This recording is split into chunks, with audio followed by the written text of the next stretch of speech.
Salve, alquimista! O que você está prestes a ver nesse vídeo é um fragmento de uma das aulas exclusivas que nós estamos ministrando dentro da Escola Alquimia das Artes. Neste curso, estamos abordando todos os preceitos essenciais do Corpus Hermeticum, um dos textos clássicos da literatura hermética do Antigo Egito e da Antiga Grécia. Tudo isso com uma abordagem moderna, trazendo teorias e práticas para a nossa vida cotidiana e a nossa jornada iniciática. Por isso, preste muita atenção em tudo aquilo que eu irei lhe falar, pois contemplem os verdadeiros simbolismos deste mistério maior, com olhos atentos e ouvidos do entendimento.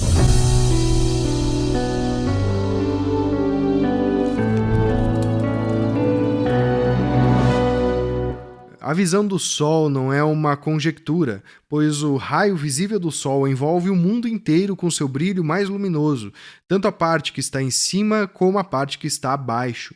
Explica-se: o Sol está no centro do mundo, portando-o como uma coroa, e como um bom condutor, ele assegura o equilíbrio do carro do mundo e ata as rédeas do mundo a si próprio, para que ele mesmo se lance em um percurso desordenado. E as rédeas são a vida, a alma, o sopro, que é chamado pneuma, a imortalidade e o vir a ser. O condutor soltou um pouco as rédeas para que o mundo pudesse seguir seu curso, não para longe dele, mas sim junto com ele.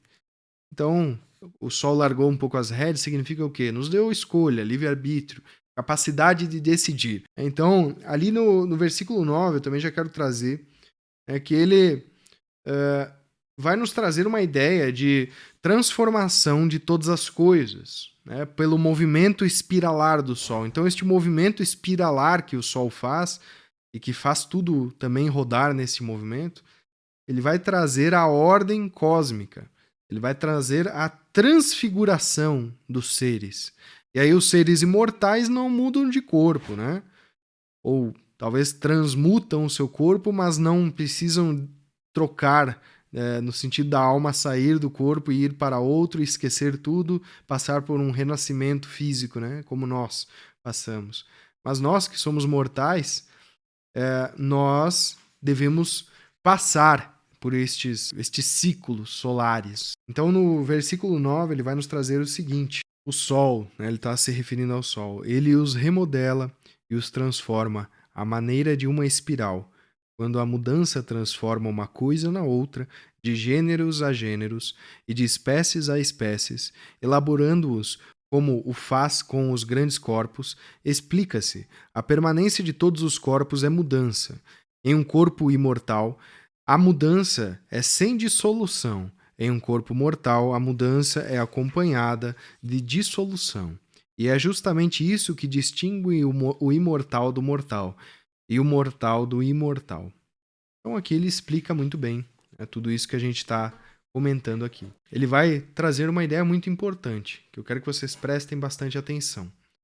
É uma ideia que é muito confundida, na verdade, para as nossas mentes ocidentalizadas, né, doutrinadas, às vezes, com vieses religiosos, com vieses polarizados, melhor dizendo, porque a filosofia polariza, a religião polariza, nós temos sempre uma figura do bem e uma do mal, nós temos sempre algo que está por trás, né, como um caráter maligno.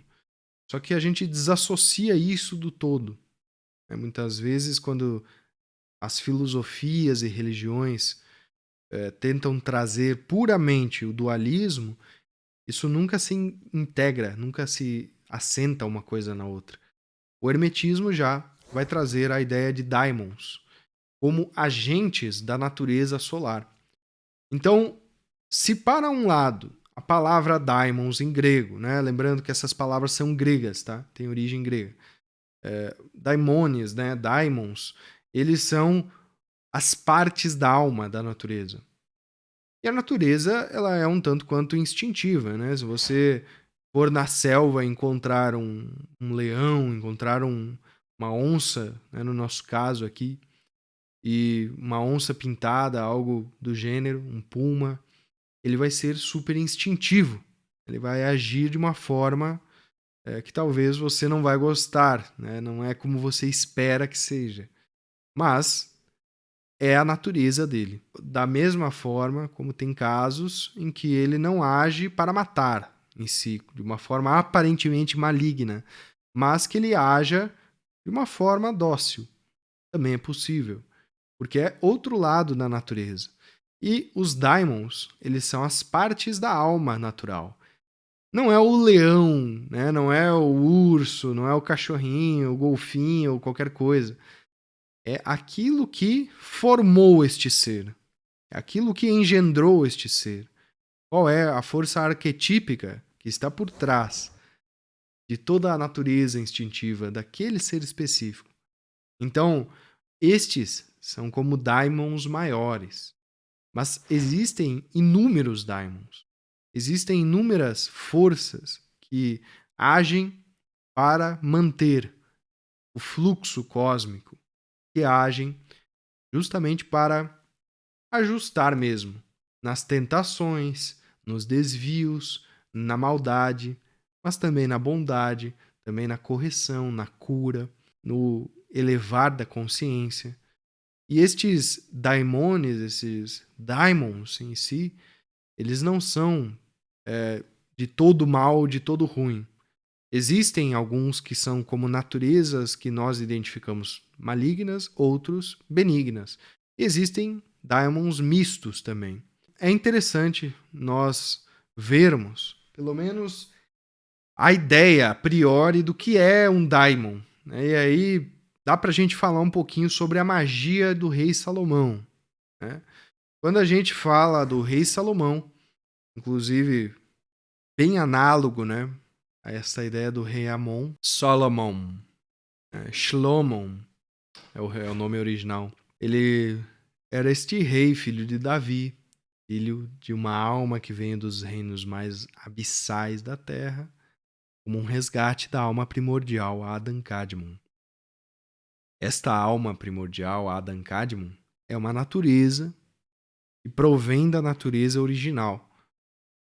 Então, o rei Salomão, ele seria como o rei Amon neste caso, como um rei do sol, como um rei desta ordem natural divina. Este rei Salomão guardava, né, um grande segredo mágico, que é a ideia que hoje nós temos conhecimento como a magia goétia. E ele guardava este segredo às 7 chaves. Dentro dessas 7 chaves universais, ele trazia a força de 72 daimons. Foi assim que é dito que ele construiu grande parte do Templo de Salomão. Existem controvérsias, tá? Existem controvérsias. Mas a ideia é que o rei Salomão dominava as forças naturais destes arcondes, destes arquipríncipes e outras nomenclaturas que são dadas aos daimons, aos quais serviam Salomão. Só que ele caiu por causa disto. A queda de Salomão é algo muito conhecido dentro da nossa consciência magos, porque a gente tem uma missão também de resgate de Salomão. Continuando, o nosso corpus hermético, ele vai nos trazer a ideia de que o maior pecado, então, dos seres humanos é a incredulidade e a falta de fé, é a falta de acreditar em algo maior, é a falta de enxergar também o algo maior, né? De conseguir ter o contato com aquilo que é divino. E também a impiedade, que isto não é perdoado pelas forças dos deuses, ele traz aqui, mas também deuses nesse sentido de daimons, de partes da alma da natureza em um nível hierárquico maior. Estas ações impiedosas são punidas, e são punidas pelos daimons. Por isso que eles têm um princípio de existência muito importante na natureza humana. A natureza humana, ela precisa, né, destes desejos, ela precisa desta ideia dos daimons coordenando ela para que ela volte por livre e espontânea vontade para o lado da luz. É pelo contraste que ela vê aquilo que está certo, aquilo que está errado, aquilo que não precisava ser dessa forma. Então, tudo isso vai se harmonizando com os movimentos maiores, os movimentos solares. Daimons, aqui, tudo que existe em cima existe embaixo, tudo que está dentro é como que está fora. A ideia de daimons, então, dos agentes do karma, são justamente nos ordenar. Então, quando a gente tem até tragédias, guerras, fomes, ele fala aqui sobre isso. Lá do alto, eles acolheram a região dos seres humanos e vigiam os afazeres humanos. É assim que eles realizam o que os deuses lhes ordenam para punirem a impiedade e o fazem mediante tempestades, ciclones, furacões, manifestações ígneas, tremores de terra e também fomes e guerras. Então, essas são as principais ferramentas dos daimons para ordenar a humanidade, né, enquanto um conjunto maior. Só que agora, dentro de cada um de nós, eles também atuam, né, só em cada um de uma forma. Às vezes a gente leva uma chicotada, né, para aprender as lições. Mas é porque a gente não escutou na primeira vez de uma forma mais amigável, né? Uma forma mais delicada, assim, sutil.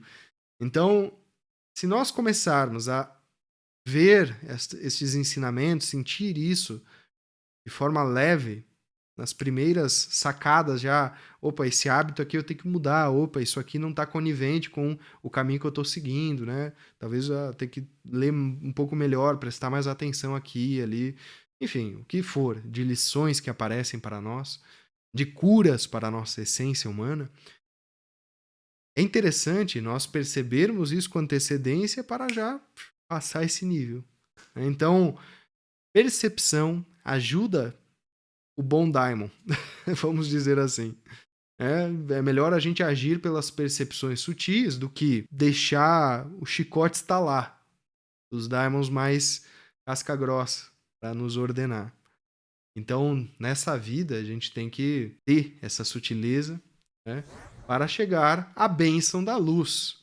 E a bênção da luz é o raio de Deus na nossa coroa.